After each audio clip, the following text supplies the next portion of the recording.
Hello and welcome back. This is David from the Personal Finance Squad. We just finished exercise 22 where we went through the last piece in the budget, and that was to see how much money was left over for spending after all the expenses and the savings vehicles were allocated. Now what we need to do is look further. The reason that we've planned out all of this work is to see what we can do to help the future, and there are a few ways to do that. One is to pay down debt if you have it, especially the credit card debt, the most important. You want to keep them managed, and you also can reduce expenses by the other activities we talked about with cable and internet and phone and services that will cost you money that you can also manage to get down a little bit. Certainly, you can manage your miscellaneous and savings accounts and emergency, and how you move money around can really create some opportunities for some disposable income.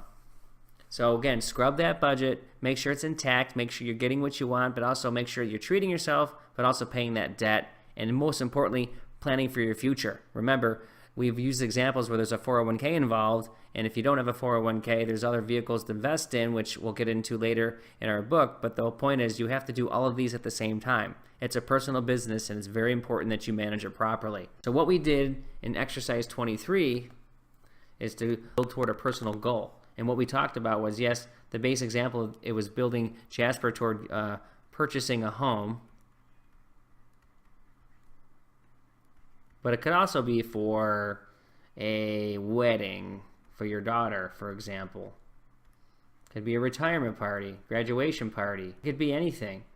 If this is really happening to you after 3 years, you're in a good position to do something with your money. And not only that, you can always invest. You'll hear people say you can never put enough money away for your retirement. So what we want to do is just pretty much run through a scenario, and this is what Jasper's was, that he created after putting his time and hard work for 3 years. So you can see right here that he paid off his emergency fund, and so he got it to zero because he met his goal, and that meant right now this is good. So if he gets a raise, he might have to raise a few more dollars to put in here to meet his expenses for a 6-month timeline, but that's going to be very minimal to him. Right now, he's even. There's a raise involved, we just mentioned, so there was a monthly gain. You can see now paying off the debt. All of this right here was a consumer loan, which is a student loan, and 2 interest-bearing cards as well with their credit card related, and those were at zero. And now he removed the home phone and changed his package with his provider. He paid off his computer that had no interest, if you recall. He reduced his cell phone and reduced his cable bill. Without putting all this together, he created $1,215 in additional disposable income. So he reduced bills, he reduced his debt, and he received a raise. And with all that together, also with saving for his emergency fund, he hit all 4 of the areas that we keep speaking of, and it put him in a good position. Now, it's pretty common that the more money you make, the more money you spend, and you might save more and have your bills paid off, but you're just going to spend it on other things because you simply have the ability to afford it.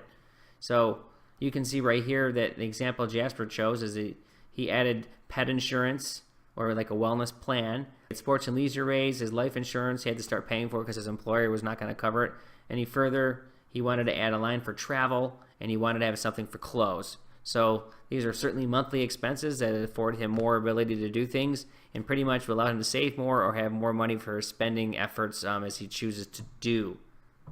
And that's what we like to say here is when you think about all of this and this simulation, yours is no longer going to be a simulation. Yours is going to be a goal you're driving toward. Now, does it have to be 3 years? Certainly not. Your goals, again, are based on your budget. But typically, it takes a while to get where you need to be, especially if you're pulling yourself out of debt. So that means you could be paying your bills, but you might be paying more money towards your interest on your credit card. So do you have debts? And while you're paying your bills, yes. But again, if you're putting all that money in there, it could take some time to start having all this in front of you that we see here. So it'll take a number of months usually to achieve your goal.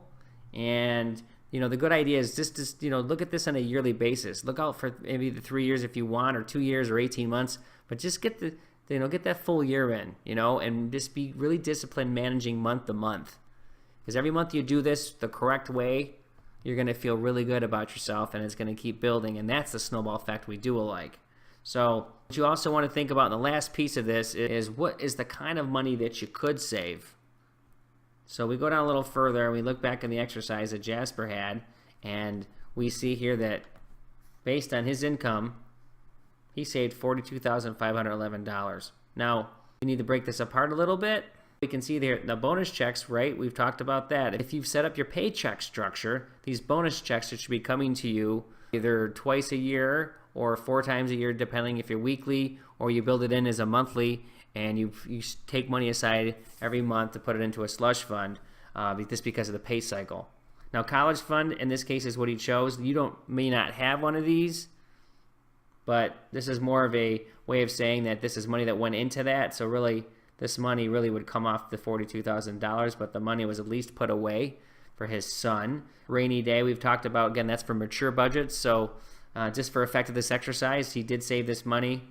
And of course, miscellaneous savings and emergency. Now, emergency you really don't want to touch, of course, right?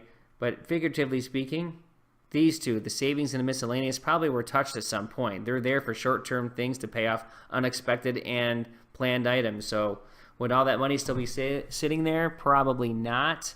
But it doesn't mean you don't have some in there. You might say, listen, I'm not doing a rainy day fund. This money could have went back up into savings, right? You may not have a college fund. You might not have a child. That money could be put into savings. It could be put into investments, things of that nature. And certainly bonus checks, right? We talk about a common thing with bonus checks is to buy something that you really want that might be a little more expensive than you would normally pay for. Maybe it's a travel experience. Again, you can see the kind of monies that can be built up if you provide yourself with discipline. And you can see right here that if you just took the bonus checks at $12,714, in a lot of places, Jasper can use that as a down payment on the house. He has his money, and he has money over here as well. He has room to play with. And this is what you want to do, is to provide yourself options to do these things that we speak of. Maybe this retirement party we talked about cost you $2,000. You have the money. It's a great feeling. Maybe he says, I want to go out and buy a new car. I have the cash. Or maybe he says, I have half the cash, going to keep the payment low, and I keep myself liquid. I could go on all day with the options that are presented here, but that's the whole point, is there is options.